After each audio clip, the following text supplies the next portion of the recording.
What is up, everybody? This is Recap Rewind. I'm J-Lag. And I'm NB. And we are recapping and reviewing Chilling Adventures of Sabrina, episode 4. And it's called Witch Academy.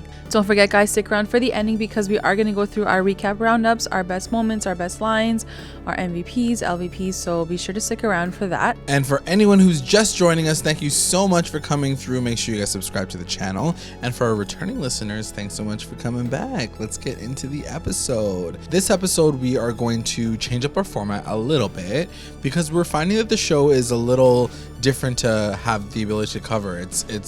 It kind of goes in different sections, and especially with what's going on in the mortal world versus what's going on with Sabrina, we figured we'd change up the format a little bit, yeah. And then just and we're finding that like the episodes are really long. Yes. Like with Riverdale's like 42 minutes on the dot.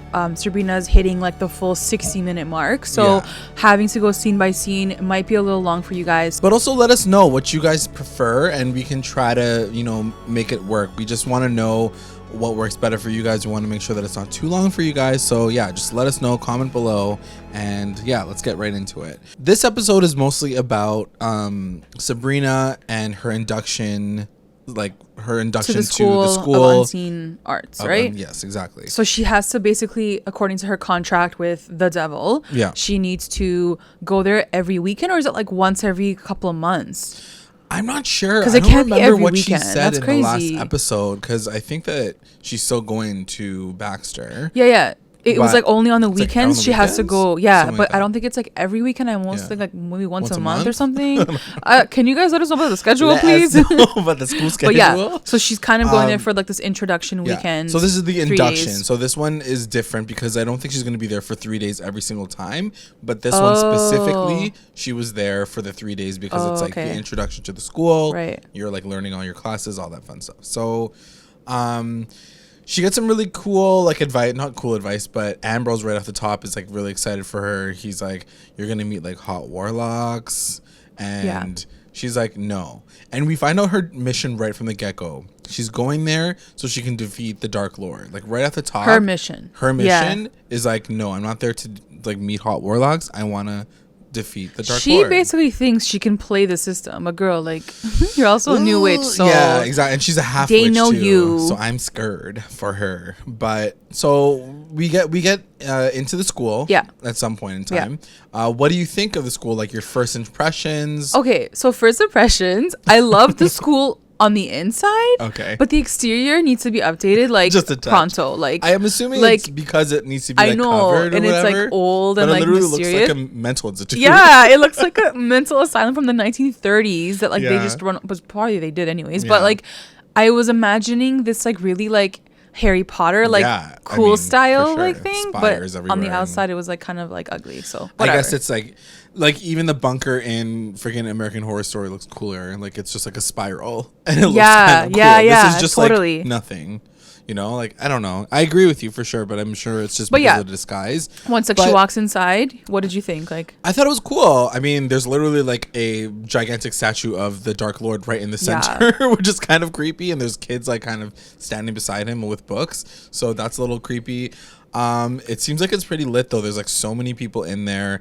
The kid that brings her in named Quentin. It's a little ghost. He's so cute. Adorable. I love that kid. I guess we didn't realize that he's a ghost till later, but he's a little kid. Yeah.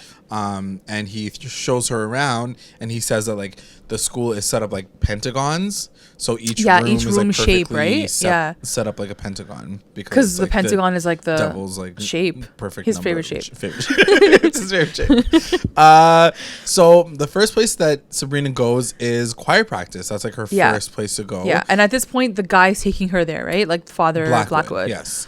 Of course, of course, there's a singing part in this. We're talking about Riverdale. We're talking about, of course. So and then I was she walks in, and the whole school is basically in that class because Prudence is there, the three sisters are there, Nick Scratch that we'll meet I guess later on. Right. Oh, do we see him in the choir as well? Yeah, because I think when Prudence is she sings, he's ugh, he makes a face. I was okay, that guy's gonna come back later. Right. But it was just funny how I'm girl, do not sing right now. Don't act like you have vocal cords because they're gonna hate you even more. And then of course she doesn't do that. She's yes, and I'm great. Now you Sabrina got like a double pipes. target on Sabrina your back. got pipes for sure, Yeah, though. Kieran And Shipka. Prudence like turned up. She was like, yeah, like, she like started that's what to I see mean. red. She got pissed. So let's just talk about Kieran quickly, because I feel like for me, I loved her even more after this episode. What did you feel? For sure, I think that she's growing on me like exponentially. But this episode was like, I was like, I really like her. What do you I feel think like about she's like my kid, her this episode really. that really like changed for you? I love how she was. We'll talk about it as we recap, but she was so strong, but also like in a cute way. Like she's like, guys, like, why are we fighting though? Like, it's not like she was getting angry. She was just like over it all. And I love that she's coming in like that. Yeah, absolutely. Even her like banter, like the banter that she has with her aunts in the beginning, I think that like she throws shade, but like she's not like yelling in a cute way. and Yeah. she's not like that angry teenager. She's like, so you wrote my name in the dark art of the book. Yeah, she's like a savage, but like a cute savage. Yeah, she's shady, but like she's also like funny about it. Yeah, for sure. She's definitely growing on me. I really like her. So yeah, I think this whole choir thing introduction makes us question whether or not there's going to be a musical episode. Probably. Is there going to be a musical episode, and what would you want from it? What would you say? I don't know. Like just dancing and singing. Like, are we going to do a full like Carrie musical? Probably, like, what's going to happen? Probably they'll do that. Maybe not this season. Maybe next. Yeah, we'll see. Who knows? We haven't watched the rest of the season, guys, so we don't know anything. We do know that like she got pipes, though. Clearly, and they're focused on music. But we also learn about the fact that the mom is, or not the mom, the teacher is Father Blackwood's wife. Yeah. Okay. Lady does that Blackwood. make Prudence their daughter?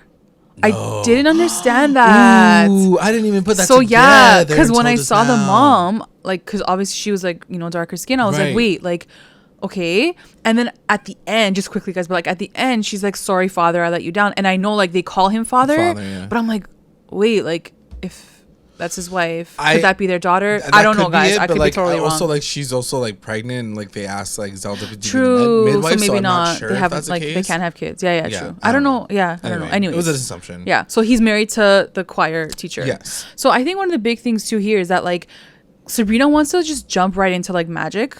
Like she's like, take me to the conjuring class. Right. And he's like, girl, no, you're gonna have to go to Glee first. For sure. And so like she's kind of like antsy too. She's like, I want to like she do knows the what magic. she wants to do there. She knows what she wants to learn. She wants to learn demonology. She wants to learn conjuring, all that kind of stuff.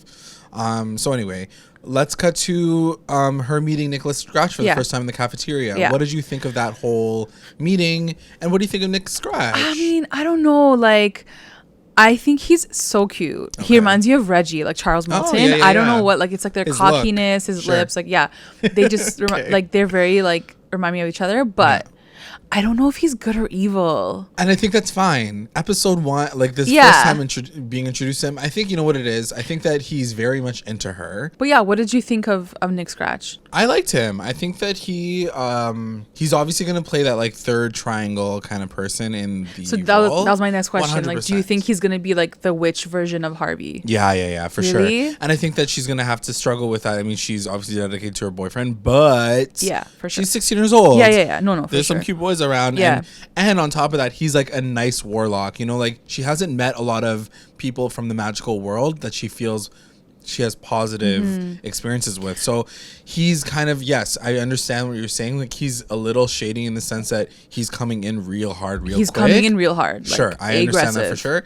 But I definitely think they're setting him up to be like the love interest on the magic side, which makes sense to me. Yeah, no, it makes sense. I'm totally into it.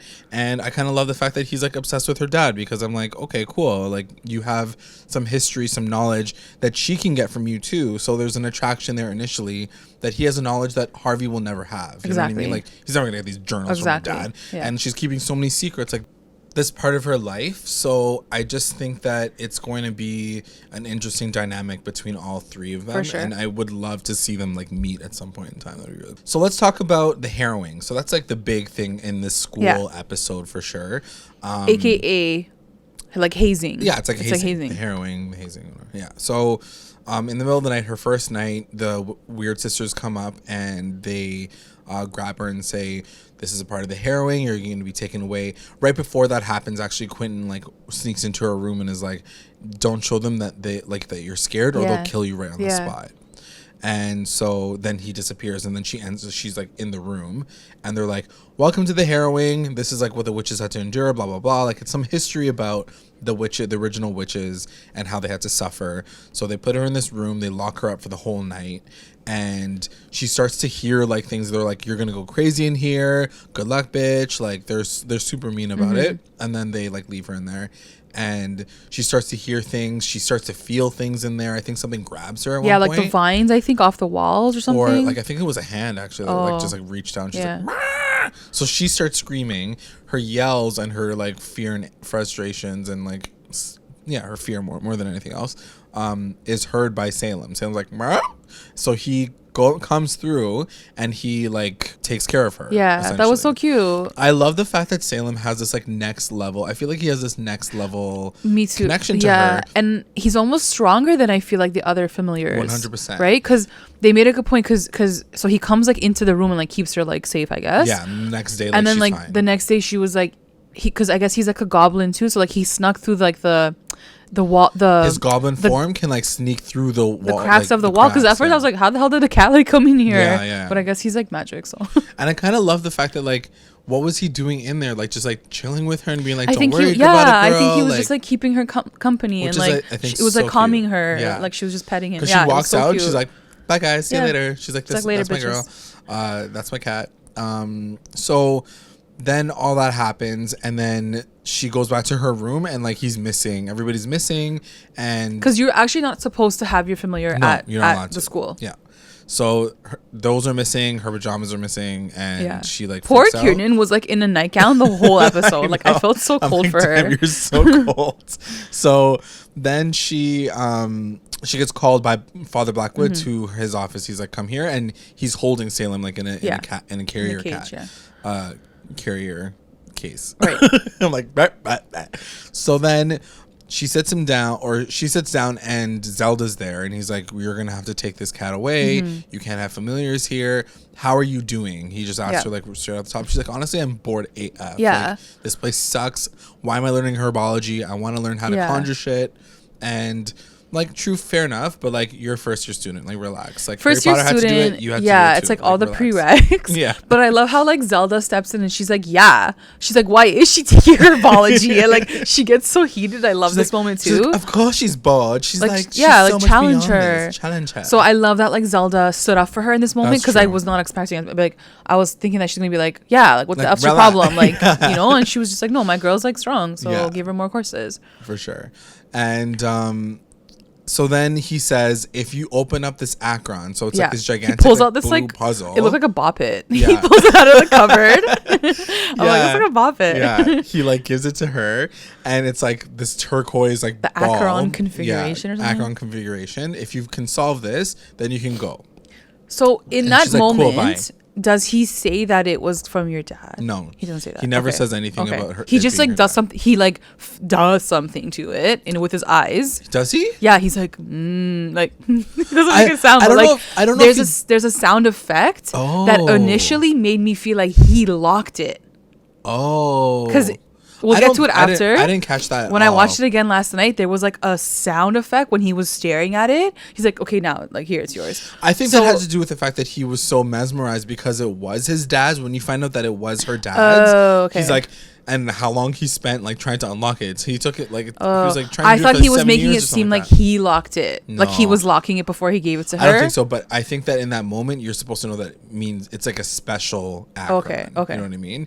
Which you find out why it is later. Right. So then, in this moment, also I wanted to talk about Zelda being asked to be the midwife to Father Blackwood's wife. Yeah, like hello, what's going on up in here? Like, what is this, like Handmaid's Tale? So first of all, it was so random. He asked her, and he's like, "Sister, can you please like birth our child?" No, he was like, "Hey," he's like, "So like like in the past, like you've had like kids?" Yeah. No, well, she's helped birth. She's helped birth children. Yeah. She's like, yeah. He's like, so like we're trying to get pregnant. Like, can you do that for us? Yeah. Like what? Like I was just talking about my niece. Like, what are you talking about? It's so random. So my question is, they must have history. They must have history. They must have history. And what do you think that whole situation is? For sure, like they were in love. Yeah. And then like Lady Blackwood like lurked in. Yeah. I don't know. Like, or he dumped her because he was like, I can't be with you because like your brother's your crazy brother. Yeah, true, Something like that. I definitely feel like Blackwood like hated the brother so much that he couldn't be with Zelda. Look, at the end of the day, everyone's effing jealous of everyone. Like whoever's the most powerful is gonna be like hated on for sure. The Harrowings don't stop. Yeah. And we're going to talk about the second part to the Harrowing. So this is day 2. They make her stand in the middle of the night, like in the woods. Right. In Okay. front of a tree. So they take her out. Yeah. Right. They walk her through the woods. Effing scary like, already. Yeah. She does have a jacket on. So they get to like this big tree. Does have a jacket on. They get to this big tree. Right. Yeah. And then they're like, you're going to stand here until dawn. Yes. Naked. Like, not naked, but like cold. Like with your nightgown on again. Yeah, exposed, like, they say specifically. And you're just going to have to stand here facing the tree. You can't even, you can't turn around. And if you turn around, like something bad's going to happen to you. They don't say specifically what happens, but like she's like, what happens if I turn around? They disappear. Yeah. I'm like, thanks. And like that's the thing with her. Like this is why I love her so much. Like she's not standing there being like, what the F is happening? Like take me away. Like she's kind of just like observing everything and like she's like, okay, like I guess I'm gonna have to do this. Like she seems very calm too, which gave me like a lot of confidence. I'm like, this girl's got it. Like she's fine for sure. I think that as a half witch who knows nothing about like the witch world, it's very interesting to see that she's taking this approach and not like scared shitless, because I'd be like, what the hell's going on? I'm so scared. So yeah, it definitely shows how strong she really is, and I don't know where she pulls this energy from, because clearly Yas. So anyway, so she turns around, faces the tree. They take off her jacket. Girl is freezing, and then they walk away. They dip, yeah. And so she has to stand there, and it's like one of the scariest parts of the whole episode, because I think that you start hearing voices. You start to hear Harvey like dying. He's like, just turn around and help me. How disgusting was that? And it's like this demon like it was crunching like, and eating something. So first Harvey's like, Sabrina, like I'm here, like what are you doing? And she's like, no, I know it's like, not him. Not it's not real. him. And then like you hear like bones crunching. Yeah, like, it was bloody. I was like, what is happening back there? That's some good social effects, Abby. Good job. And then you hear her mom, then I think the one that gags her the most is her dad. Right. But even just hearing the mom, like even hearing the mom and the dad, like I don't think she ever met her mom. So like she doesn't even like. She's like, but we do have a voice to the character now. It's your mom. Like she's like. It's like, Sabrina, it's your dad. Yeah. And it's like, look at me, look at me, look at me, turn around, look at me. She's like, no. So basically, she did you think she was gonna turn around at all? No, I didn't think that she was. This girl got it. Yeah. Like we said. Yeah. So she wakes up, like she's been standing there all freaking day, which is the worst. Yeah. Like I don't know how. It's the worst. I literally do that all the time. Like hazing, freaking the worst hazing ever. Like just standing and like staring at a freaking tree all day. So then Quentin comes in. Yeah. And he's like, you can turn around now, Claire. He's so cute. I love him. Like, I want him to be my kid. She's like, okay. She's like, you should be like, aren't you scared? Like you're like something might attack you. He's like, nothing can hurt me anymore. Do you want to come see? So before we get to that part, yeah. What was the spirits? Like, was it just like the evil spirits in the forest that was saying that to her? Like, who was it? I think they might have like let a demon out or something. Something that like kind of would have attacked her if she did turn around. I have no clue. Okay. Or they put some sort of spell. I don't think it's explained, but it's part of the harrowing, whatever. So yeah, we find out that Quentin is actually dead. And he's been dead, and he died because of the harrowing. Yeah, which was like, damn. I definitely thought he was a ghost for sure. At that moment, I was like, he's probably dead. He's probably dead. But then I was like, damn, like from the harrowing, like that means he died when he was like what, 5? He got harrowed when he was 6 years old. Yeah. Like, what the fuck is wrong with these people? I was like, whoa. But like, that's the thing too that I was questioning. It was like, how harsh was it back then? Number one, and number two, like. When do you get admitted to the school? Yeah, like, don't you go like when you're 16? And like when you sign the book? Like how did he get into the school? Yeah. Like when the rules were like so ass backwards that like they let 6-year-olds join the school. So when he showed his tombstone, yes. he also shows like the other kids, right? So a bunch like, of other kids appear, and they're young too. Yeah, they're all young. Like younger than Sabrina. That's true. So like, I guess maybe you're the rules right. are Like different. the rules must have been different. But anyway, they all were obviously like not strong enough to like last through the harrowing nights, and they all died. That's so sad. And they got buried in the freaking back corner. Like it's so fucked up. Like how do people do that? I just can't believe they would let them die. Yeah, like and neither did Sabrina, because she's like turn up political moment. Like she's like social justice episode 4. So she calls her aunts, and she's like, listen, there's kids dying, like what the hell's going on from this harrowing. And Zelda and Hilda like actually turn up as aunts, and they're like, I'm gonna protect her. So then they go to the school, even though Hilda is excommunicated. It was so inconsequential this episode. Like, we thought this whole excommunication thing was going to completely ban her. Even but like, she can't go to church, she can't go to school. Big deal. Like, who cares? Well, even Zelda was like, no, you can't come. She's like, you can't even step foot in like a school. And then like later she was like in the school. I was like, what? Like, okay, she's fine. So Zelda goes to talk to Father Blackwood. Yes. And she's like, what the F is going on? Yeah. And he was like, yeah, don't worry. Like, I'll put a stop to it. Like, I'll get behind. Like, I'll figure it out. But whatever. Also, because she basically says, like, because he's like, harrowing's a part of our history. Yeah. And if she's strong enough, then she'll get through. Like, what are you so worried about? And Zelda basically throws it back in his face saying like, what if that was your daughter? Like, how would you feel if that was your kid? And he like kind of like has a moment, and then like she says that he's gonna look into it, and Sabrina's like, he's not gonna do anything. So then as soon as like Zelda walks out, they're like, what happened? Like, what did he say? She's like, oh, he's gonna look into it, but I don't believe him, so like, let's go do this shit. So then they go back Zelda's to the woods. Like coming through. Finally she's coming through episode 4. So they both go into the woods, like all of them go into the woods, and they talk to the kids, and they're like, what do you want, like, from this situation? Like, do you want to be free? Like, do you want your spirits to be freed from here? Yes. And they're like, well, we don't really want to go anywhere because like this is kind of our home now because we've been here for like freaking decades.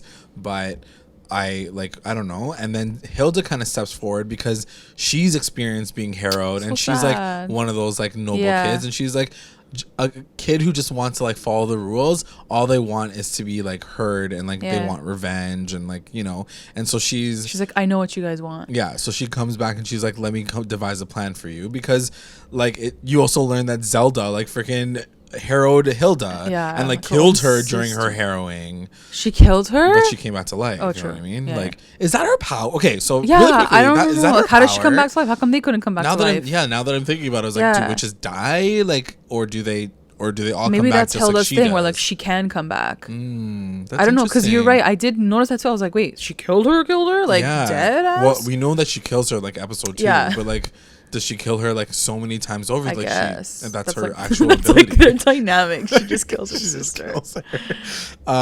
So anyway, there is an emotional moment there, and I don't think we'll touch upon it later, but like, I loved the relationship, that a growth in both Hilda and Zelda this episode. For sure. And I'm glad they started that in episode 4, so that we do have enough time for the rest of the season to explore their dynamic too. Because I was like, I love this relationship. Yeah.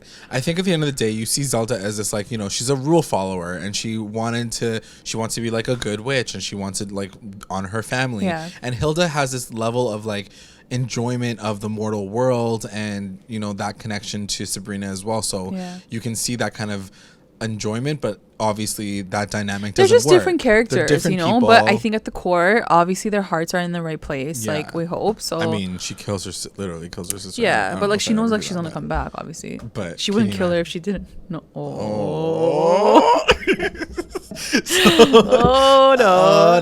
So their relationship this episode was definitely very cool to see. So then we cut to her basically going to the third harrowing. Right? And this is them taking her, I guess, to the same tree. I'm assuming it's the same tree. And they're like, this time you're going to get hung. Like, what the hell? Literally, I was like, what the fuck? Like, you're going to kill her? Like, this is so dramatic, girls. Like, how did you expect anybody to get through the harrowing? Yeah. So she has like a legit noose like ready for her in the corner. And then what happens? She's like, she's like, no. The harrowing ends tonight. I love when Kieran like turns up, because she like gets so lit. And it's like a little extra, but I love it. So she's like, it ends tonight, and then the kids come out of nowhere, and they're like, light as a feather, civil as a board, and they make all of the weird sisters like literally like they like fly up, like, and they get like hung. So they're hanging by their necks. They're choking. And Sabrina's like, this is over. This is the last night. You have to agree that it's never going to happen again. And these kids are like literally like going off. Like, should they even go even higher? Yeah, they're like tightening it more. And she's like, oh. And she's like, oh. Like, it's closing in on like Prudence. And Prudence is like, okay. Like, her eyes are the other two sisters legit have no lines. Like, it's just Prudence. It's mostly Prudence. The girls on the side are like, yes. I hate that though. Like, I'm sure they'll get a glow up at some point. Hopefully, we'll see. They're like freaking pussycats. Pussycats. Like exactly. So then they finally fall. She like lets them go, and then she says, "If I ever see you do the harrowing ever again, I'm gonna kill you. I'm gonna make you choke on your own blood." Yeah, I was like, holy! I was like, yo, Kiernan. I was like, damn, you're coming through, girl. Damn, Sabrina. Hashtag damn Sabrina.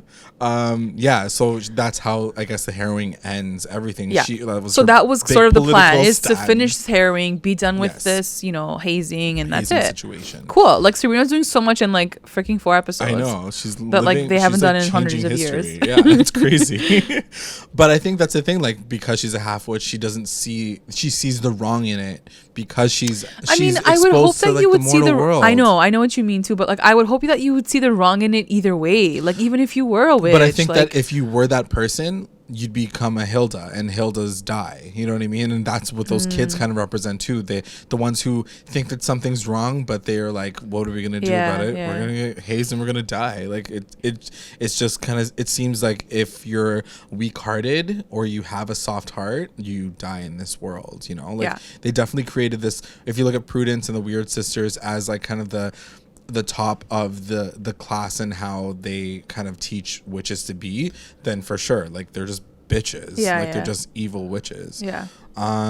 So then she leaves. So she's kind of done. The weekend's like over. Time for her to go home. I was like, thank you God, this girl needs to go back home. Yeah. So like we said earlier, she does learn that the Akron was her dad's Akron. Yeah. And Nick himself. Nick says it. Nick says it. And Nick himself spent like 3 years trying to figure it out. Blackwood spent like double the amount, 3 times the amount trying to figure it out. And he's like, it's kaleidoscopic. So like it makes you like get kind of like entranced by it. Because that's the thing too. I was wondering, I'm like, is there like a repercussion to attempting to solve it? Yeah. Right? And he goes, like, he's like, if you look into it, like it can like screw you up and stuff. You can get lost in this thing, right? Yeah.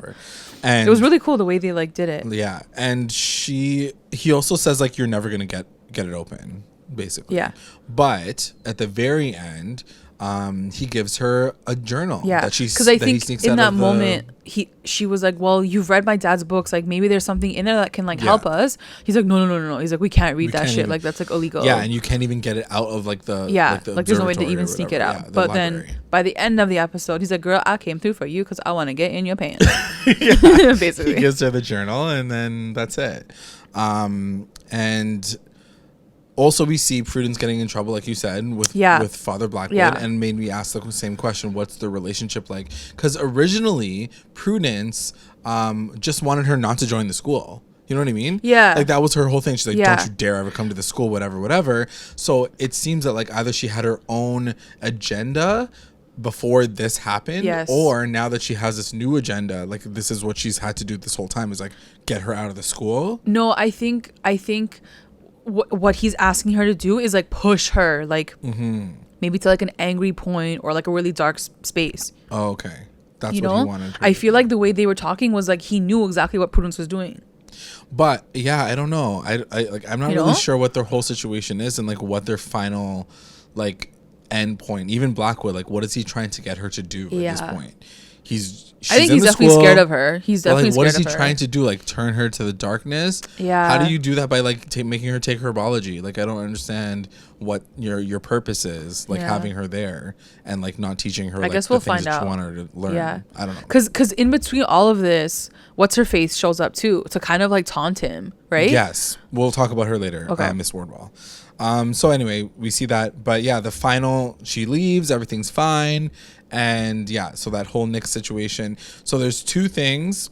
Well, we already talked about her thoughts on the relationship with Nicholas Scratch. Like, do you see that going anywhere by the end of her time at school? Probably, yeah. Yeah. Are they gonna kiss? I don't know. I'm in love with Harvey Kinkle right now. Yeah. So like I don't want anything to come in between that because I'm just loving his character. But it's a show. Like there's gonna be 2 love triangles. There's gonna be drama. So bring it on. Yeah. Do you think that she's in over her head with trying to fight the Dark Lord? Like no. Yes. I don't think she's in over her head in the sense that like I think this is her mission. I think this is what she needs to be doing. She wants to do this. Whether or not she's ready right now, probably not. Is she gonna need everyone's help? Yes. You know what I mean? Yeah. So she can do it on her own. Yeah. I think right now she thinks that she can do it on her own. So I Right. definitely think that she's gonna have to like get like a squad together, and then they can start, you know, whatever, figuring it all out. But I think it's her. Like, she's the key. Yeah. Like, She the key though.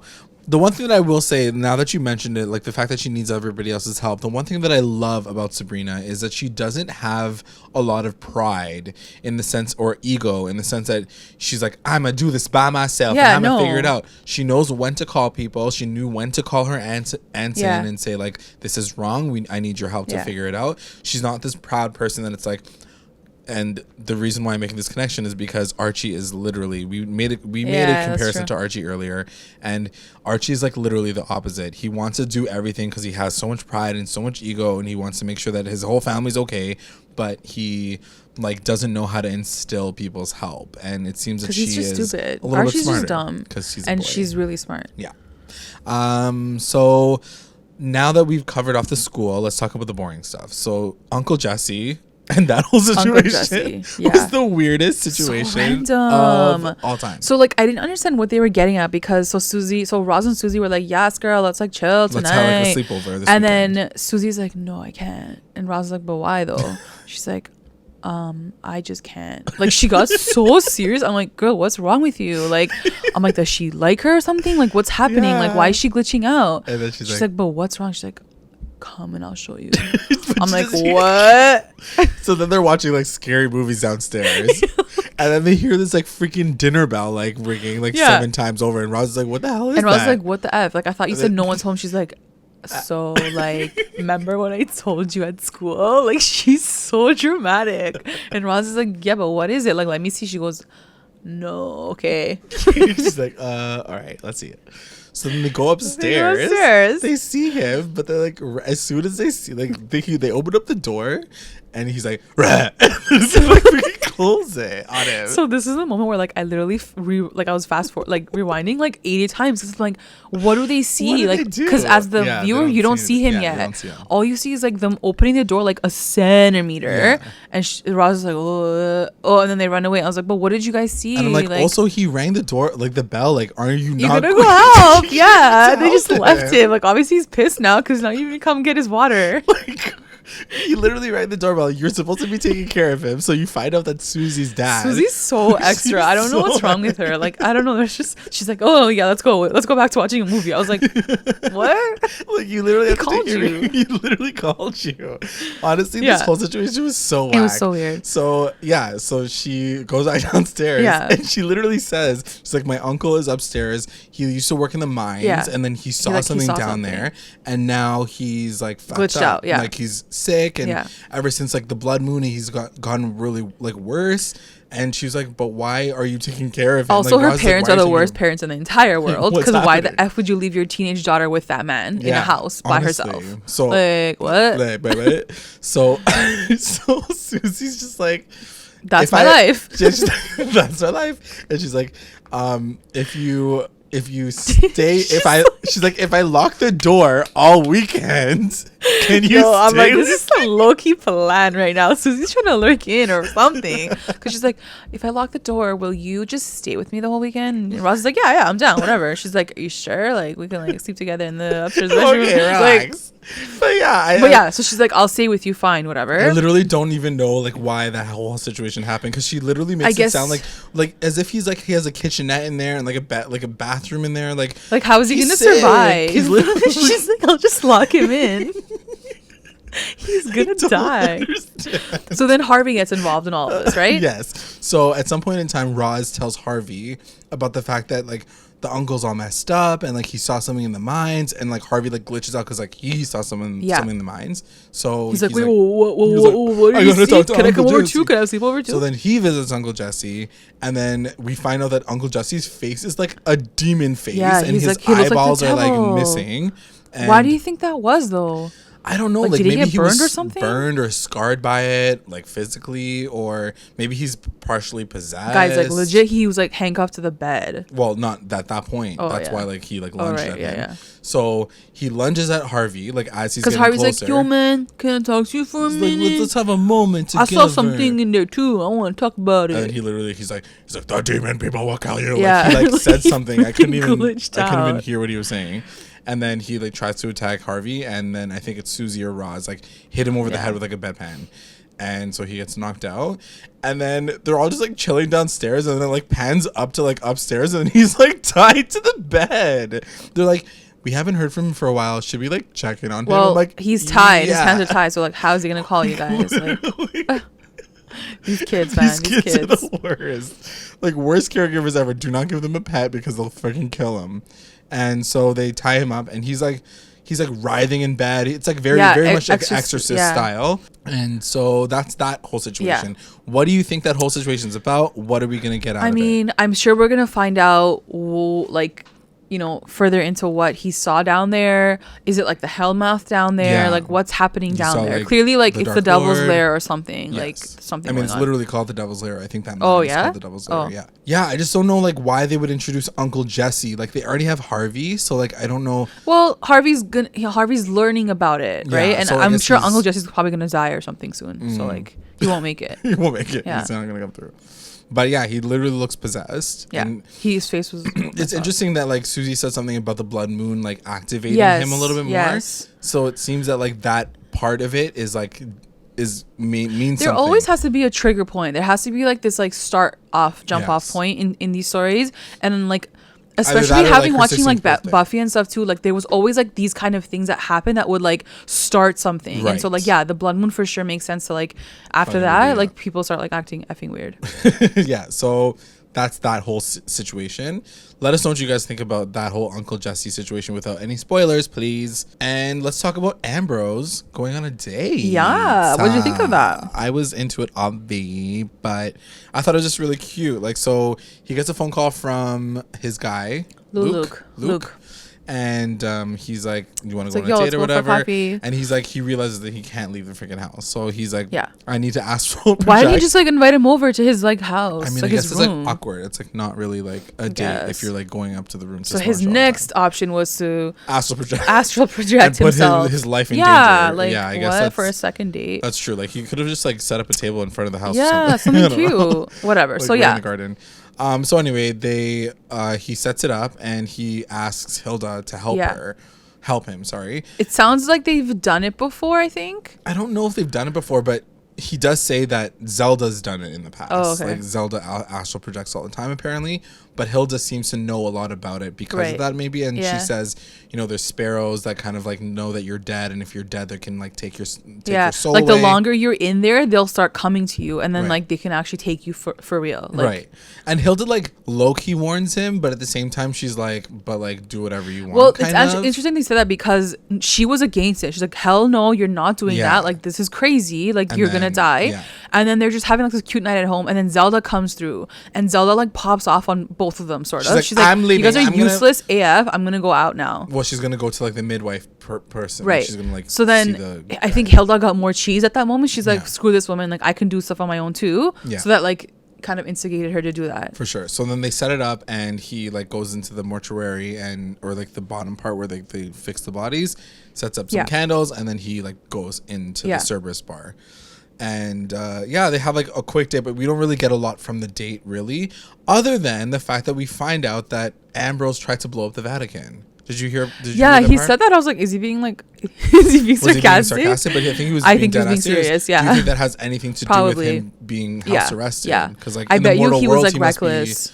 Yeah, he must be really, really reckless. Yeah. And maybe like in the mortal world, he's such a fugitive that like he can't be out of the house, and maybe that's why he's housebound. Oh, maybe because like if anybody sees him, they're gonna be like, "Yo, you tried to blow up the Vatican." Yeah, like, I'm curious to see what happens with that. Yeah, it'll be interesting to see. Like, as I think that at this point we don't really know the real reason why.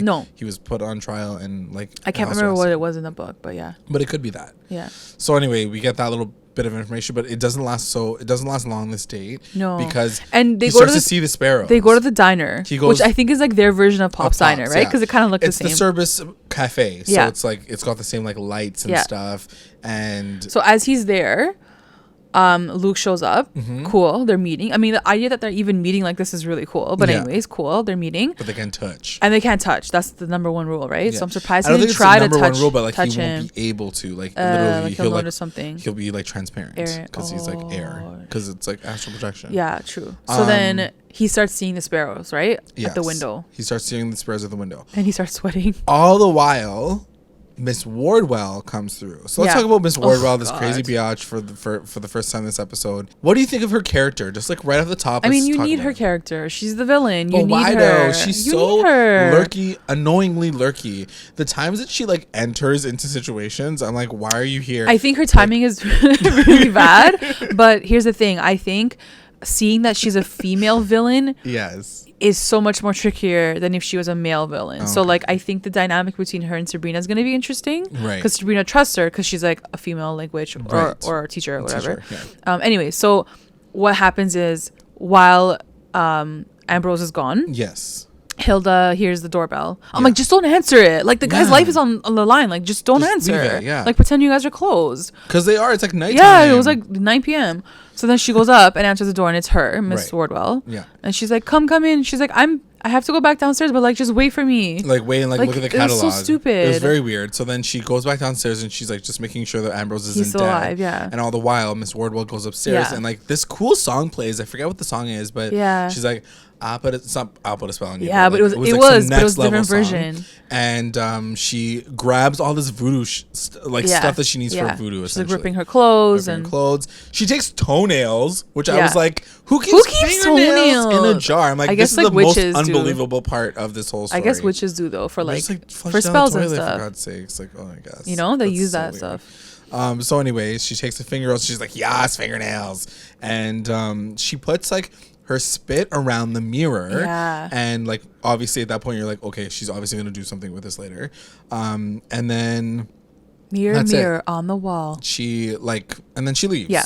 Like Zelda comes home, she leaves. Zelda comes home and Zelda's like, bitch, what are you doing? Because she's like walking down the stairs. Zelda's like, what the F are you doing? Yeah. She's like the only smart one in this house. And she's like, oh, she's like, I was just waiting for your, like the other woman that was here, whatever. Yeah. She's like, get the F out of my house right now. Yeah. Like she kicks her out basically. She senses something like really off about her.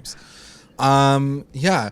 And then at the very end, we see Wardwell spying on Sabrina. Through the mirror. Sabrina. Yeah. And you're right, like she's doing voodoo because now she has like all those like parts of her clothing, right? Right. She's gonna use them, I'm sure, for later. So then it's the ending, and she's trying to open the Akron.